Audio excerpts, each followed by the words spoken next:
सर्वप्रथम सर्वांना श्री स्वामी समर्थ. 19 तारखेला गुढीपाडवा, चैत्र महिना. ह्या दिवसापासून चैत्र महिना चालू होतो. आपल्या हिंदू लोकांचं नवीन वर्ष. ह्या दिवशी प्रत्येकाने आपल्या प्रत्येक जवळच्या आणि प्रत्येक व्यक्तीला शक्य होईल तेवढ्या सर्व व्यक्तींना आपण नवीन वर्षाच्या शुभेच्छा द्यायच्या आहेत. नवीन वर्षाची सुरुवात होणार आहे. सर्वांना हे नवीन वर्ष सुख, समृद्धी आणि आरोग्य भरभराटीचं जावो हीच स्वामींचरणी प्रार्थना.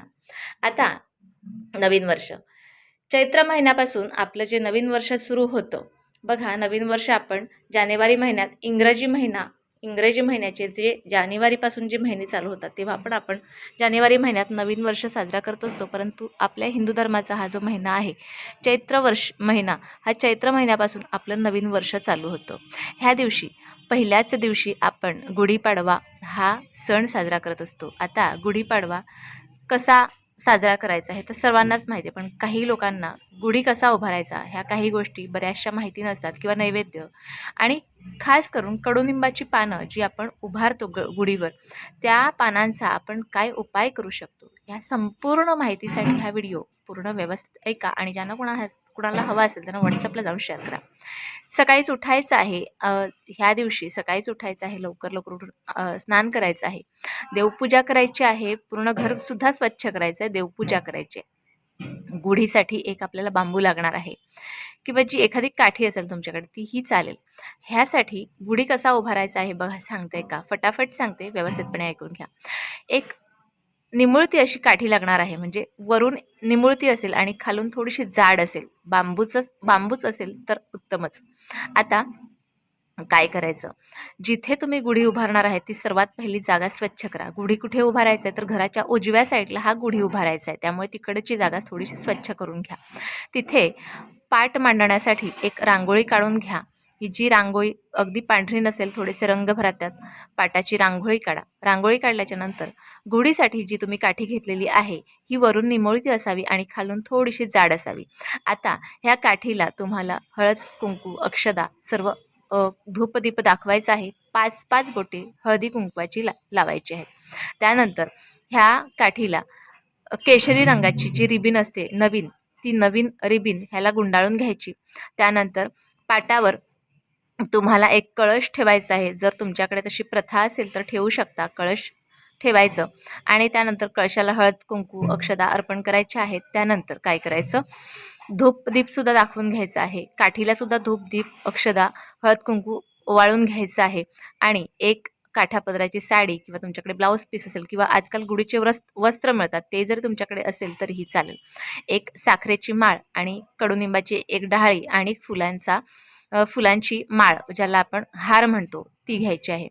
आणि एक आपल्याला कळश लागणार आहे जो तांब्याचा असेल, म्हणजे तांब्या एक लागणार आहे. पेला किंवा काचेची कुठलीही वस्तू किंवा डिझाईनवाली कुठलीही वस्तू घेऊ नका. चांदीचं असेल किंवा कॉपरचं असेल एखादं कळश तर तेच तुम्ही वापरू शकता. आता त्यानंतर ह्या तांब्याला सुद्धा पाचही साईडला हळद कुंकू आपल्याला हळद कुंकूची बोटे लावायची आहेत आणि सेंटरला एक स्वास्तिक काढायचं आहे. ह्या कळशाला सुद्धा हळद कुंकू लावून अक्षदासुद्धा थोड्याशा चिकटवायच्या आहेत. त्यानंतर आपल्याला व्यवस्थितपणे हे सर्व त्या काठीला लावून घ्यायचं आहे. जे आपण काठी घेतले अशा पद्धतीने गुढीला उभारून घ्यायचं आहे. गुढीला आपल्याला ज्या वेळेला धूप दाखवायचा आहे, धूपदीप दाखवताना आपल्याला जो दिवा आहे हा तुपाचा शक्यतो भरायचा आहे. त्यानंतर हा गुढी उभारून घ्यायचा आहे. आता गुढी उभारला की तुम्हाला साखरेचा नैवेद्य दाखवायचा आहे. सकाळीच, कारण आपण पुरणाचा स्वयंपाक करत नसतो. तुमच्याकडे जर प्रथा असेल तर दुपारी तुम्ही जर का पुरणाचा स्वयंपाक बनवला असेल तर पुरणपोळीचा स्वयंपाक जो आपण बनवतो तो नैवेद्य तुम्ही दाखवू शकता. त्याचबरोबर देवांनासुद्धा तोच नैवेद्य तुम्हाला दाखवायचा आहे. काही ठिकाणी श्रीखंड पुरीचा बेत असतो तर त्या दिवशी तोसुद्धा तुम्ही नैवेद्य अर्पण केला तरीही चालेल. संध्याकाळी संध्याकाळच्या वेळेला उतरत्या काळी म्हणजे सूर्यास्त होण्याच्या आधी आपल्याला गुढी उतरवायचा आहे.